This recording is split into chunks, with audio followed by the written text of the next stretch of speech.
My name is Thalia Lentz.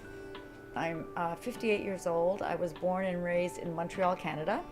And after I finished school in Montreal, I graduated McGill University. I moved to the United States to be with my family, and I've lived here ever since. I got married here and 2 children. My undergraduate degree was in education at McGill University. When I completed that and moved to the United States, I did not get a teaching job, and I ended up in a place where I was really selling word processing. I wasn't happy doing that.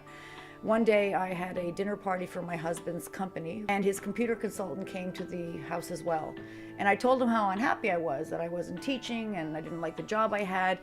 And he said, well, why don't you come work for me? You can do documentation. Because I said, I don't know anything about programming. He says, it doesn't matter. He says, come, you can do documentation. You're an English teacher, you can take care of it. And I did. I made that. That was my first bold move, and I took the job. At one point, I decided to leave that job and go somewhere else, but they were very fond of me and they really wanted me to work with them. I knew I was going to work with people. I knew I wanted to possibly teach, but I never thought about having my own business. No, I don't think that occurred to me. Nor was it something that I strived towards. But now that I have my own business and I've basically had a limited number of jobs outside of my own business, I don't know how I could ever work for anybody else, to be honest. So what we do is we do software development and design. We custom design programs to help people run their businesses. So we're IT solutions. In the last few years, we developed a system, a royalty accounting system for music publishers. So we have a package that we are promoting and trying to sell, but we still maintain ourselves as a custom software developing house. I never really thought of myself as a computer person, and I'm not a geek in any way.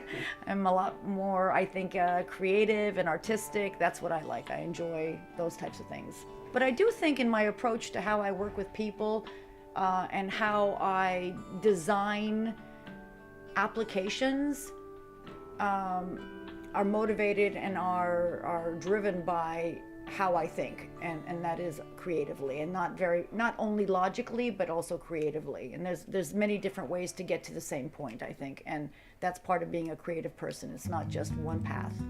As you can see, I'm a little bit disheveled when it comes to my workspace, and I've always been this way. Unfortunately, I don't think it's going to change. So I've learned to work this way. I always know where a piece of paper is, even if it's under a pile of many papers. So it may take me a fraction of a second longer to find it, but I know it's there. I remember a lot of things, and I am about chaos. I like to work under pressure.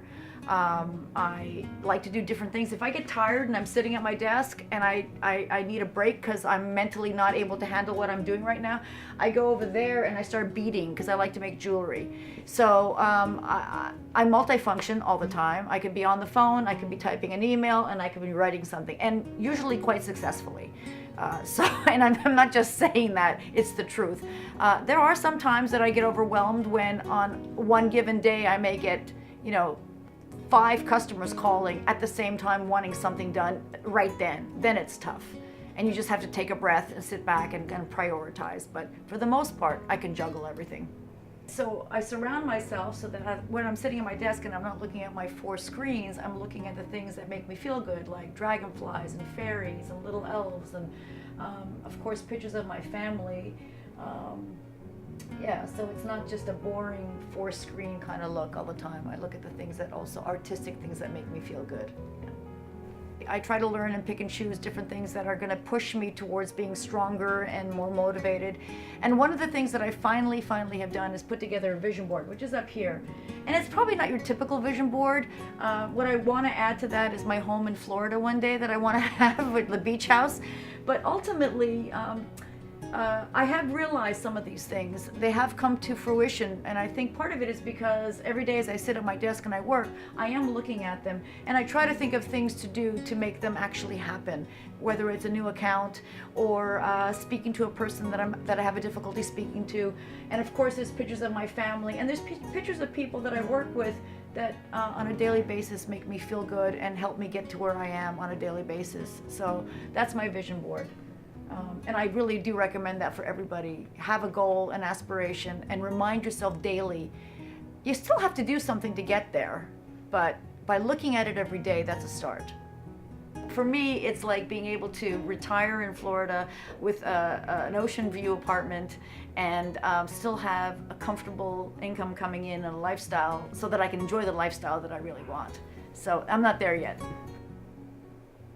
I was told 3 things about naming a company. First was stick to the beginning of the alphabet so that it comes up first in any kind of search.